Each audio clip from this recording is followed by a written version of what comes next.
I'm Drew Holmes. When I started learning to make music, I thought that the only way to have a career in the industry was as a performer. I could not have been more wrong. In more than 25 years in the music business, I've done many non-performing jobs, from orchestra librarian to music store owner. But my experience is just the tip of the iceberg. I'm on a mission to explore the exciting and necessary jobs that make performances possible. Come with me as we go beyond the stage. So yeah, we're, I don't even know where to begin. I mean, how do you begin anything with Harold Stone? Well, you begin it by saying that I'm talking to a real old fellow, and he's got a memory, but some of the stuff is kind of mixed up. Sure. Well, we're at the Colorado Music Educators Association Conference here in Colorado Springs, which, owing to that, is a lot of the reason why we have the pleasure of your company here today, because you're local. Thank you very much. I've lived here for a long, long time, and I think in Colorado, for the time that I've lived in Colorado Springs, I've been at this hotel once a year, probably over 50 times in the last 50 years. Sure. During that time, I also moved back to the home office and was involved in things nationally for quite a while, and then came back here and was still involved. Well, and with most people that I'd have sitting in that chair, I would say who they are and, you know, what they do. But in this case, you're Harold Stone. Oh, my. I think full stop as far as that goes. Either you know what that means or you don't. And when I first met you, Harold, it was when I took over Boomer Music, and you were representing Getzen specifically, and you do string instruments as well, as a manufacturer, representative, supplier, whatever you want to call that. I mean, what would you even call your job? Well, I've had several different jobs in a lifetime. You start usually for a company as a district manager, and I had a district. They put me as the 18th district manager for the Con Company, and they had 17 for many years. I moved to Billings, Montana, and traveled between South Dakota, North Dakota, Idaho, and west, and from the Canadian border to the Mexican border. So I had quite a large area to travel. And that's where I got my first 2.5 years of training. And after that, I moved back into Colorado Springs. My wife was here. I was actually in two of the bands. I was in the Air Force Academy band when it was still in Denver, Colorado, and they were still building the academy here. Mm-hmm. And once I got out of the Korean War, I came here, and after being in Tokyo for 1.5 years. At that place, I had gone before that. I was in the 504th Air Force part of the band out at Pete Field, and actually even before that. And we moved into Wisconsin for a while, then I went overseas, and they moved back into Colorado Springs. The NORAD band was what that became. And this was as a tuba player? As a tuba player. I played string bass, pretty poor tuba. Well, but I played it during that how time. How good do you have to be to play tuba? Well, I had a lot of fun because I could play most everything by ear, too. So I had my own little bands with a system behind me, like a piano player and a drummer and another string bass player, perhaps, and whatever. Then I would play melodies and sing and do all kinds of things especially in Tokyo. I had a real fun time doing all that. But I played for 4 years. I was in the Air Force bands. Most of the people, when they're 19 or 18 years old, and you get to know them pretty well, and then later these big names show up, like in all the great bands of the world. And I was the only one that wasn't in one of those, most of my time playing tuba. But I did know Harvey Phillips pretty well. He was my best bud for many, many years. And all of that, when he was putting together the Tuba Christmases, and he did all of that. I was involved with him during all of that time. His first one was in Washington, D.C., on the steps of the big building there, and after that, I was very involved in the Christmas tuba Christmas situation. Yes. So what made you play tuba in the first place? I mean, let's start at the beginning. How'd you were born at a very young age. The beginning is really, for me, looking back on it, I was very, very lucky. I was in a band. My father was in the First World War, and he was a builder, and we moved a lot. And every semester I got bad grades because we didn't usually finish a semester in one spot. We moved to Roswell, New Mexico, and that was when I was in about the 6th or 7th grade. And he was working for in building hangars there during the Second World War. A man came out from the band room. I kept looking through the room and saw these instruments in the band room, and I was waiting for a bus to go out toward that academy they had there also. He finally walked out and asked me if I wanted to play in the band. And I said, well, I don't have an instrument. And he said, well, couldn't your dad buy you? And I said, no, they don't have money. So he said, well, and he he said, come on in. So he went inside, and he brought me a baritone horn that really smelled awful. I mean, as most of them do. It was awful. And then he said, now buzz, and I buzzed. And then he said, now you tighten up, and he go buzz. And then he said, well, you got a great ear. He had just met me. He never saw me before, and he wanted me to get in that band. So then he decided I was going to play sousaphone. And he brought this sousaphone out, and I tried it, and it was perfect, except it could barely hold it up.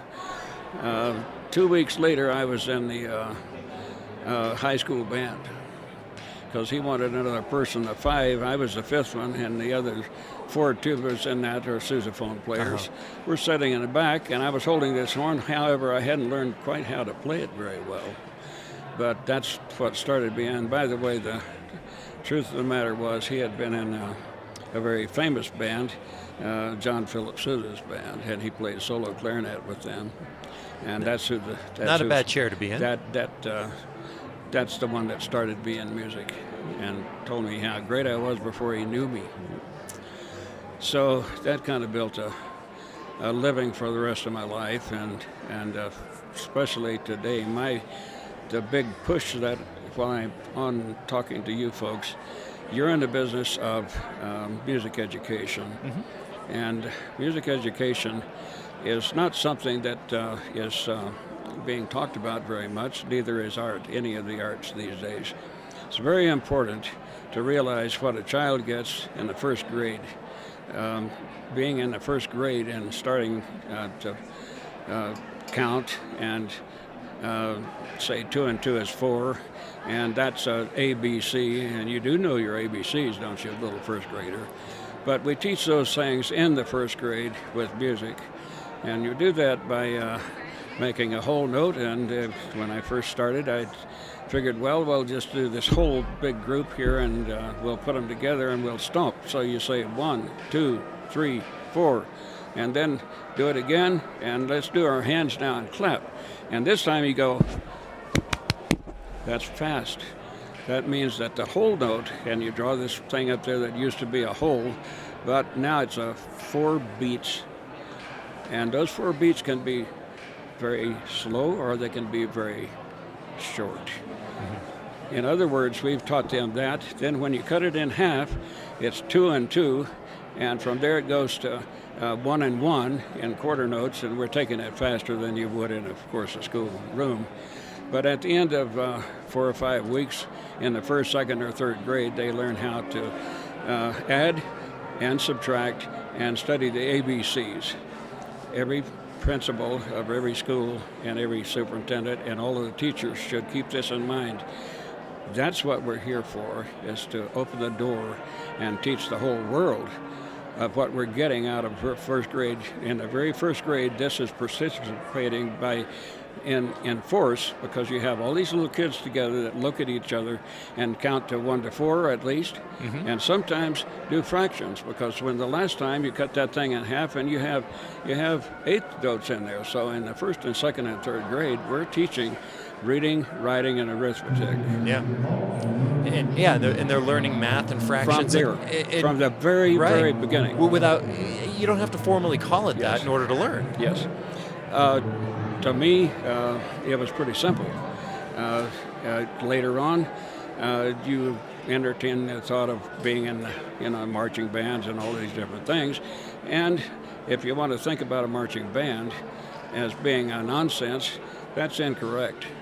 To fly an airplane, you use your eyes, your breathing, your hands, your listening, all of these things at one time, and staying between the beats of the airplane. They will tell you how far you are from the middle of that line and so on. That's what we do in marching bands. I don't think it's a great thing for your lips and chops to march up and down playing a tuba or whatever. Not necessarily. But yeah. on the other hand, what it really does is, number one, it can be the PE of your school. Mm-hmm. And because you do a lot of work. You're working, you're staying in line two ways, you're taking directions from up here, you either memorize the stuff or you have to read it with a lyre out in front of you. All of these things are being done. And you have, as a clarinet player, you'd be working here, you'd be breathing, you'd be walking, you'd be staying in line in all different directions. That's what you do when you fly an airplane. About the same thing. Yeah. Well, and I was talking with one of the teachers in my territory just this week about this. I've never been able to concentrate as beautifully and as completely as I have been when I was in a marching band. Yes. Because not only you're making music, but you've got movement, there's the artistry of that, and frankly, there's the danger of injury. Absolutely. I mean, if you're not completely in the moment and on and focusing on that task and only that task, yes, things could go horribly wrong. That's true. And have. You see that, of course, the reason that marching bands are not done on the big TV sets of today is the sound preparation for most bands is very, very poor. And that's the reason that they quit doing halftime shows. It's okay in person, but when you make that turn and it's never mic'd properly or whatever right. it might be, suddenly that was taken away from the middle of the football games. And so we're not really being heard by large quantities of folks as a band. But you are when you're a marching band. Well, and the thing that kind of tried to turn that around a little bit, I mentioned this because I was literally watching it last night with my boys, was Blast. Yes. If you remember that one, the stage show that came out yes. of Star of Indiana. But that was mic'd properly. That was blocked properly. The cameras were in the right space because it was a stage performance. Right. It was like a play, like a musical. And that, I think, did a lot to bring that kind of to the masses, if you will. But the follow-up to that wasn't there necessarily. I mean, you've got Winter Garden, you've got DCI, and you've got all of that kind of stuff, but it's not mainstream. The other part that a young person gets from that is, have you ever heard them say, no, that's 1 and 3, that's not 1 and 2. So they actually help each other mm-hmm. in a group of, it's just like singing songs. You're a soprano, you're an alto, or you're a tenor or a bass. Same thing in a band, but you're doing this, but it's a congregation of folks that talk to each other about it as well as play it, and once in a while it comes out so beautiful you don't even know where it came from. Oh, yeah, you develop your own language with it. Absolutely. But I reminisce from a time, back in my background. My brass quintet in college was playing Parents' Weekend, and we were doing Trumpeter's Lullaby. Yeah. And the joke that I said to the audience, I said, well, we're going to do Trumpeter's Lullaby, and I'm playing the solo because I buy the music. But it was, I've never played it better before or since than that one time. I mean, I've played it well, don't get me wrong, but yes. It was just the connection between the audience and what I was doing. And being on the stage, my friend. Oh, yeah. Being on you might have 50, 60, 70 people on that same, but you feel like you're there by yourself. It's exciting, uh-huh. It's beautiful, and you do feel that position of being in front of what you're doing. You reminded me, though, Rafael Mendez, as you well know, was #1 trumpet player in my lifetime. I don't think anybody ever played as well as Rafael Mendez. He started in New Mexico, and he was actually played bugle for the Mexican government at that time. Went to the studios, and I got to know him pretty well because when I got out of the service, we moved into New Mexico, and he played a lot of concerts, and he introduced me one time from his pulpit up at one of the towns in New Mexico. And he said, you know, there's one guy here I'm really mad at all the time. He said, usually I play with my twin sons, and we did this tune that you were just talking about as a trio, and when they're not with me, well, I use other people. And he said, every time I come to New Mexico, I'm using something that says either con on it or some other name. He says, that's not what I sell. And he pointed me out down there, and he said, that's a guy. Later that night, of course, we spent having dinner with he and his sons and his wife and my twins, and we both had twins. So I've known a lot of folks. I'm getting old, but during that time, that's one of the special people in my life was Rafael Mendez. Today, Alan Vizzuti would come closer to that probably than any of the other players in the world, and he was also. I saw him play when he was very young. He was a dealer in Missoula, Montana, his dad was, and he taught him how to play. And he plays the same kind of things that Rafael Mendez played, of course. Well, and you reminded me of one of my favorite stories about you. This was at DU at the Mendez Institute a few years back, and we were just playing there, and so were you. You had with Getson, and I'm over there helping you set up your booth because I'm trying to be helpful. And a gentleman walks over to you and says, "Harold, how have you been? Haven't seen you in forever." And you're like, "Oh, it's good to see you." And so you small talk. He walks away. You turn to me and say, "Who was that?" And I looked at him and I said, "That was Romm, one of the founding members of the Canadian Brass, one of my original trumpet heroes." Yes. And not that I didn't have context for. I mean, you've had such a great life in music, but not only have you been doing this long enough that Romm knows who you are? Yes. You've been doing it long enough that you didn't recognize Romm. Well, the tuba player with that same group. Chuck just Dallenbach. Wonderful musicians, and I could not remember where I had met that man, but Let's take a quick timeout to hear from our sponsors. Beyond the Stage is proudly sponsored by Boomer Music Company, Northern Colorado's band and orchestra experts since 1976.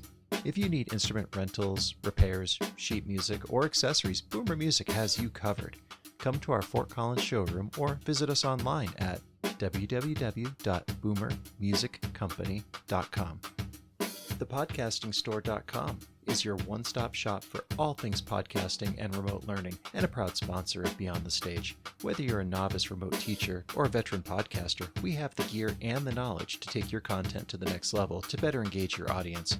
Check us out at www.thepodcastingstore.com and see what solutions we have for you. Now, let's continue our journey beyond the stage. I have met people at times, but then you won't see them for 2 or 3 years. Oh, yeah. And in jazz, I don't know who the greatest jazz trumpet player is in the world, but who would you say would be to you? Alive or ever? Alive. Alive. I mean, the immediate name, of course, is Wynton. Yeah.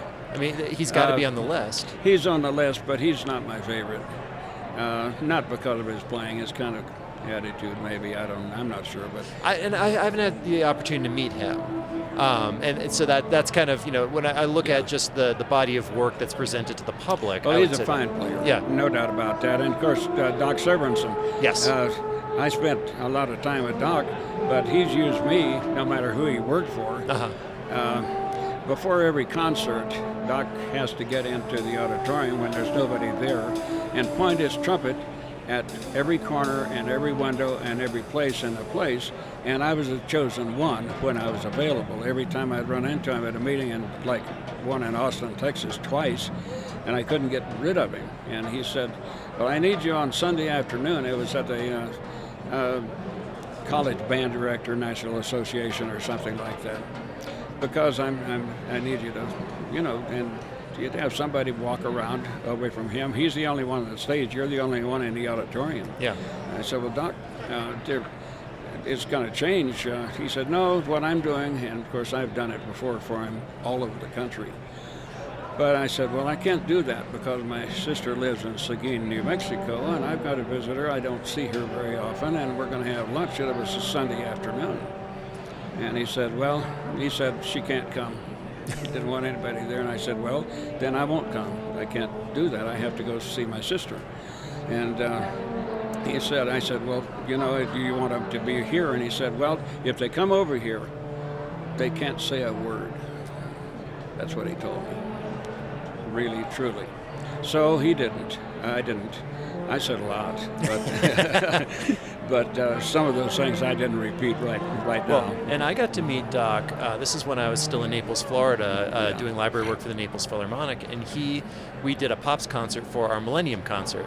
And so Eric Kunzel was conducting, and the Doc was the guest artist, and they did rehearsals, all that kind of stuff. Well, he comes in. It's 4 p.m., December 31st, 1999. Yeah. Walks into the library and says, "Do you have a phone book?" I said, yeah. And I know today people don't use phone books. And he's like, well, I need a plater. I'm like, a what? He's like, I need to get my mouthpiece replated. I'm like, the downbeat is in 6 hours. What are you doing? He's going to get his mouthpiece replated just before the Millennium concert. Unbelievable. But what struck me about Doc, I mean, he's slight build, but he was fit. The other Wiry. part of that, though, when he played, it was his exercise. He would play, even the days of a concert, he would practice at least 7 or 8 hours. Mm-hmm. I mean, every concert. And if he didn't play as well. Absolutely. He has this nervous energy about him that you just need to get it out. He knew that I had been in bands with some of the people that were in his band, but they were grown-up adult people, and like... the lead alto sax player there was Walt Levinsky, and Levinsky was in an Air Force band with me out here at Pete Field in Colorado Springs. But, you don't know at age 18 or 19, those people are in it. He and the tenor player on that thing was the other clarinet player, and he played beautifully, and I think he's still, I can't remember his name right now, but all of these people, you look back from a lifetime of doing it, and the neat people. That's the other part of being a musician. I think that it makes you appreciate people, mm-hmm. and their depth is not necessarily you don't have to play as well as they do, or this or that or whatever. When they open the door, it's their whole life. It's their life and your life, and that's what you look at. I'm very proud to have been playing in that area, but and you look at how inclusive of an activity music can be. Yes. I mean, it doesn't care, rich, poor, black, white, male, female. It doesn't matter. It's the will to create something like that's really all you need. I totally agree, because the other part of course, my lifestyle as a child was in depressions and things like that. My dad was in the First World War, and my brothers were in the Second, and on. But during that time, we were not rich people. Times were tough. I mean, we went through some awfully hard times. I don't remember it being that way. My parents did the best they could to feed us, to do whatever they needed to do, my family. And I was a family of 5 kids. I was kind of in the middle of it. I have 1 sister and 4 brothers, and I'm the only one left out of that. Well, in doing some quick math in my head, you would have become a teenager while the war was still going on. Yes. What was that like? Well, actually, the Second World War, I was born in 1932. So, right. And my dad was he was in France. And he was a muleskinner, as they called him. He ran mules and dynamite and made bridges and all of that stuff. And back that time, of course, Russians and all of the different folks were fighting their battles, between that and Germans primarily. And here we were in that area. I said, well, what did you eat for meat? We didn't have airplanes to bring you food. He said, well, I would trade. Maybe that's where I learned how to trade stuff, you suppose. But we'll get to your ability he to said, do that. In France, where he was for 3.5 years, he said some of the women needed flour and sugar and some of the stuff we had, so they would maybe trade us for maybe a pig or maybe a chicken or whatever they had, and sometimes maybe a mule. Did you ever try to eat a mule? I have not had the pleasure. I would bet on not having another bite. That was something I couldn't get used to. Sounds like something you need to cook a really long time. I've taken a lot of your time, my friend. Oh, no. If you've got the time, we can keep going. Well, you can take everything out of here you want, right? Absolutely.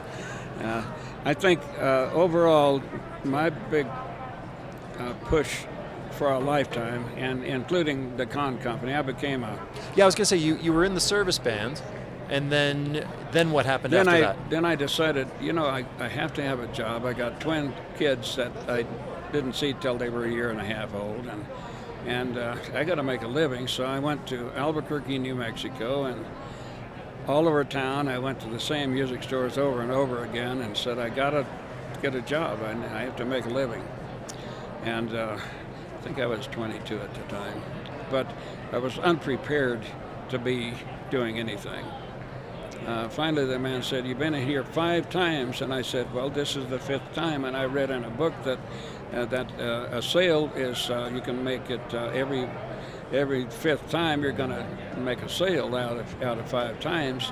And I've been in here. I'd come in here 20 times. I might get 5 jobs in a row, And the guy looked at me really funny, and his name was Bernie May. He said, "Well, why don't you look around, go look in the drawers, and we'll try you out for a couple of weeks." And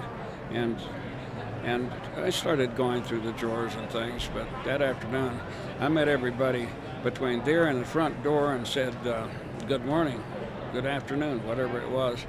I didn't ask them questions, and that's the one thing in selling I learned to do from the very beginning. You don't want to answer your own questions, so don't ask them a lot of questions. Mm-hmm. "May I help you?" "No, I've got a knee problem, but I am not that old, So you don't go through all of this stuff that most folks do. When somebody came in and asked, say, for a clarinet, and that lady is there with the little girl, and the only thing I wanted to do was ask them, "What is your name, little girl?" But I'd say it in another way. I'd say, "Is your name Mary?" "No, my name is Velvet," or whatever it might be. I said, "Velvet, I understand you want to play the clarinet, and here's the only one, and you only put one of those on the table at one time, of course. You don't put 2 or 3, because that's another decision-making time. This is what we rent, and you put a new one there to start with. And it costs you so much a month, and so much of that goes toward the purchase price if you decide to stay with it, and if she plays good." And I said, "Okay, Velvet, why don't we do this? Why don't you hold your clarinet," and I'd close the clarinet down, "and you hold it." And the mother says, "Oh, well, she hadn't ever done it." "Well, it's going to be hers. She's going to start holding it. And so you stand over here and you hold your clarinet, and your mom is going to sit down here and fill out the paperwork. And then zip it. Don't say another word." Because the fear, and this is the big point in selling for me, the fear is that you're going to get a no. Right. They didn't come in there for a no.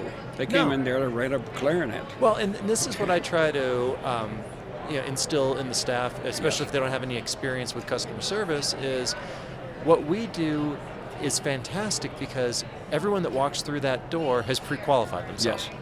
They have a vague idea of what they need. They have a vague idea of what we do, and they're pretty sure that the 2 things are in alignment. That's right. So as opposed to like working at a department store or something like that where people are just browsing, so rather than saying, "Can I help you?" No, I mean, what I usually, if you're going to open up with a greeting like that, is, "What can I help you find?" Yes. I will make the statement, "I will show you anything in the place. This is the best place in town to look around." Yeah. Why not? Be affirmative. That takes the negativity out of it. And the sooner you find this out as a young person, I taught a lot of sales training during the time at Con. We had a lot of meetings every year with a lot of people coming into our company and doing those kind of things. And then I would go into the college. I was in 400 colleges the last 4 years I was with Con, the last 3 years. And you should be very educated. I actually ended up on the front row there most of the time. But I found out one thing, that most of the people that go to the methods classes are being taught by people that have never really taught in a public school. There's somebody working on a doctor's degree, or they're working on a master's maybe, or whatever. They're being paid for already, so they stick them into this job, teaching people how to teach 40 little kids that all had different fingerings. The first day, they just rented the instruments from somebody, and here they are, and they got up on this podium. What do you say to them first? And I would ask that question many times. They didn't know yet, and they were about to go to the teaching field. Much of that was being done by the factories, and including Selmer, Kahn, all of these people. I got a call from years ago when I was still with the Kahn Company. I got a call from the band director in Philadelphia at one of the colleges there, and he said, "We want you to be a guest speaker for our national meeting for the College Band Directors Association. I mean, from the whole country." And I was thrilled to even be thought of for something like that. And I had been in his methods classes before a couple of times. And I said, "Well, boy, that would be a pleasure, but I'm not sure I'm good enough for that, to do that for you." And he said, "Well," he said, "there's a catch. I want you to pick out 4 more people from different companies, your competitors, and invite them to come with you, because we're going to use five speakers the first morning of the meeting." The first one I called was Bill Ludwig Jr., and I got him.